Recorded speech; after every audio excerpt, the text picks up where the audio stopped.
Bonjour, bonjour, chers fidèles spectateurs d'Alliance TV. Voilà, nous sommes aujourd'hui mardi 8, donc 8, comment dirais-je, juillet 2028. Donc, nous voulons vous présenter cette brève, je vais dire, information par rapport à ce qui s'est passé. Donc, la guerre est vraiment bien déclarée. Donc, je pense que c'est l'attitude que nos FARDC et le gouvernement congolais devraient déjà mettre en place pour permettre à bouter dehors, ne pas attendre que la signature de l'accord en tant que papier et les écrits descendent sur le terrain pour aller libérer nos terres. Voilà maintenant, comme je disais, donc voilà maintenant que maintenant qu'ils ont compris, et les soldats commencent à être dispatchés. Ça, c'est une très très très très bonne nouvelle. Donc voilà, on va vous laisser suivre et puis on va décrypter après donc cette petite info. Voilà, je vous laisse suivre, c'est parti. Bientôt ouvert dans le sud Kivu. La militarisation de la zone le laisse penser. Sur cette vidéo amateur, des soldats de l'armée régulière, les FARDC, montent dans un bateau à Kalemi pour rejoindre Uvira par le lac Tanganyika, c'était vendredi dernier. Ils reviennent dans la zone qu'ils avaient fui en février dernier. Ici, à Uvira, des hommes au premier plan regardent au loin des camions de militaires qui filent plus au nord, vers la plaine de la Roussisi, vers le front. Selon des sources, ces soldats FARDC s'installent à la fois sur les collines qui entourent la ville, puis plus près du front, plus au nord, vers Kamagnola, cité charnière. La ville d'Uvira est aujourd'hui tenue par l'armée régulière congolaise et les Wazalendo, leurs supplétifs que voici. Et eux sont prêts à en découdre, loin des discussions d'accord de paix. L'armée congolaise, c'est une armée qui est là pour garder sa population. Ensemble, nous allons faire des opérations conjointes pour chasser l'ennemi à Bukavu. Ça, ce n'est pas une menace, mais plutôt, ces militaires qui nous arrivent, ce sont des hommes qui sont venus à la protection de la population d'Uvira, qui sont venus renforcer les Wazalendo, afin que la paix se rétablisse davantage. Le porte-parole de l'AFC M23 dénonce sur les réseaux sociaux un mépris flagrant et une insulte directe aux pourparlers de paix en cours.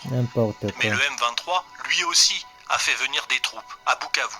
Cette photo est prise par un habitant. On y voit des dizaines de soldats au port de Bukavu, arrivés de Goma par le lac Kivu.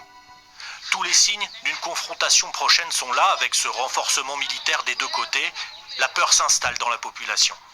Cela prouve combien de fois que les violences aussi vont augmenter, l'insécurité prend encore les records et cela nous fait en sorte que la population commence à s'inquiéter et d'autres commencent même à se déplacer vers Burundi parce que quelque part ça prouve que n'importe quand il peut y avoir encore des décrochages entre les militaires du M23 et ceux de l'FARDC. Uvira et ses environs comptent plus de 40 000 déplacés, certains partis au Burundi, d'autres entassés dans des écoles ou des églises. On se demande maintenant s'il y a encore éclatement de la guerre, où est-ce qu'on va aller? C'est ça le traumatisme que nous traversons ou que nous survivons actuellement. Si les affrontements reprennent, des milliers de personnes ne peuvent plus s'abriter. Pour l'instant, ces derniers jours, des échanges de tirs ont eu lieu ailleurs, au nord Kivu, près de Walikale, entre FARDC et M23. Parole du gouvernement, Patrick Muyaya a déclaré que les pays ayant imposé des sanctions au Rwanda ne les leveront pas tant qu'un accord de paix n'aura pas produit des résultats concrets. Le ministre Muyaya à suivre dans ces journaux. Et puis les stagiaires de la 8e promotion de l'école supérieure d'administration militaire ESAM de Kinshasa sont actuellement en voyage d'études à Dar es Salaam en Tanzanie. Conduit par le général des brigades Kankenza Jean-Claude, il séjournera auprès de 10 jours afin de confronter la théorie aux réalités pratiques.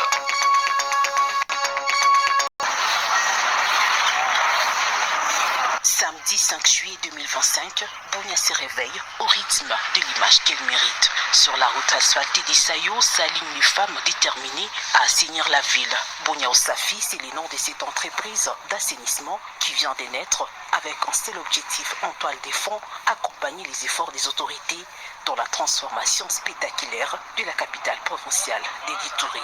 Bunia Usafi, c'est un projet d'assainissement. Ce projet était conçu pour venir en aide au maire de la ville dans sa vision qui accompagne aussi les gouverneurs de la province pour les routes qui sont en train de construire dans la ville de Bunia. Et déjà nous voyons il y a des infrastructures routières qui se développent du jour au jour. L'idée c'était de garder toutes ces routes-là propres. C'est pour cela que nous avions conçu le projet Bunia Usafi. Pour le régime spécial de l'état de siège, chaque jour qui s'élève est une opportunité de mieux faire, de surmonter les obstacles, d'étouffer la force du mal et d'offrir à la population iturienne le meilleur qu'elle mérite. Après les actions, les stratégies se succèdent pour maintenir l'élan. Nous allons continuer à travailler dans ce sens-là pour que la ville soit propre.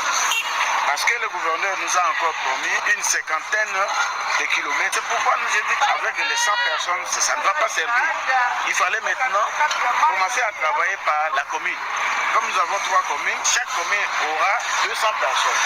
Et ces 200 personnes-là vont rester pour la commune. Si le passé était une page noire pour l'Ituri, le présent et l'avenir se dessinent en lettres d'espoir et de fierté grâce à la vision du président Tshisekedi, matérialisée par le gouverneur militaire, le lieutenant-général Luboya Kashamadjoni. Au stade actuel, la prise de conscience collective des Ituriens reste la dernière ligne droite à franchir pour faire de cette province un oasis de paix et un sol dont le Congo restera éternellement fier. À Mamové, localité située à 60 km de Beni au nord Kivu, la société civile lance un appel pressant à la population locale et des environs. Soutenir activement les opérations conjointes des armées congolaises et FARDC et ougandaises UPDF contre les rebelles des EDF.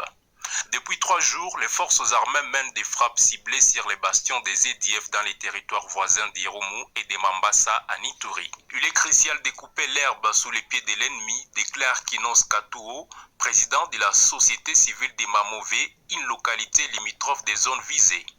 Il exhorte la population à rompre le silence et à dénoncer sans relâche les collaborateurs des EDF.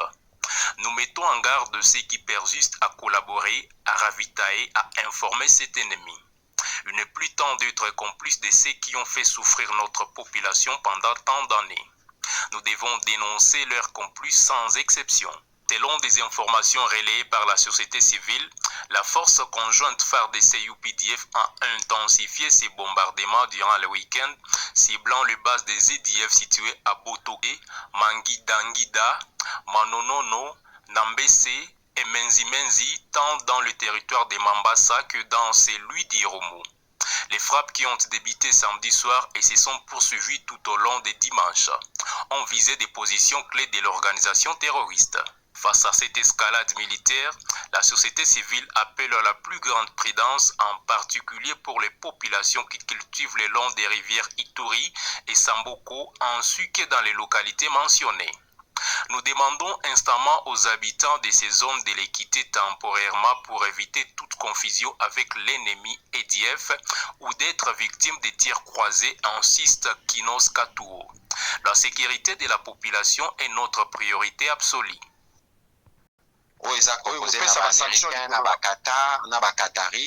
Ça veut dire que lui, il est coincé. Il est coincé, donc pour son intérêt et que n'oubliez pas que le Rwanda est sous sanction, Israël. Ils sont asphyxiés là-bas. Tous ces pays qui ont sanctionné le Rwanda ne lèveront pas des sanctions tant que cet accord ne produit pas de résultats. Dans les mêmes chapitres, il a demandé une prière à la Maison Blanche pour la paix à Congo. Est-ce que vous pensez que ça ne représente rien? Vraiment, si cet accord n'était pas ce qu'il était, est-ce que les présidents américains pouvaient autant s'investir? La prière a été... Voilà, donc ici nous voyons le ministre de l'Information, donc Patrick Mouyaya, et porte-parole du gouvernement, qui a été accueilli dans les plateaux de Bossolo, chez Sango. Donc là, il est en train d'expliquer clairement donc, les motivations, donc l'engouement, l'énergie, la volonté, l'amour que donne Donald Trump à ce sujet de l'accord qu'il a bien mise en place avec le Rwanda, accord de paix. Donc, effectivement, personne ne peut ignorer. On voit tout ce que Trump fait là-dessus et nous n'avons qu'à féliciter. Mais chose est sûre, c'est que nous les Congolais, notre armée, notre gouvernement doit s'élever parce que ce n'est pas l'Amérique qui va descendre pour aller brouter dehors ces gens-là. Donc on a tous les enjeux, tous les cartouches sont entre nos mains. Donc il ne faut pas rester dans des lésons-dits, de parler, des trucs comme ça, des blablabla. Donc il ne faut pas arrêter de blablater. Nous devons nous lever, aller maintenant faire cela. Donc raison pour laquelle nous avons diffusé cette émission pour vous montrer déjà les mouvements des 7000 militaires qu'on a envoyés. Donc c'est déjà bien à Uvira. Donc c'est comme ça, nous attendons des actions comme ça. Merci Fachi. Allez, à très très bientôt. Ciao.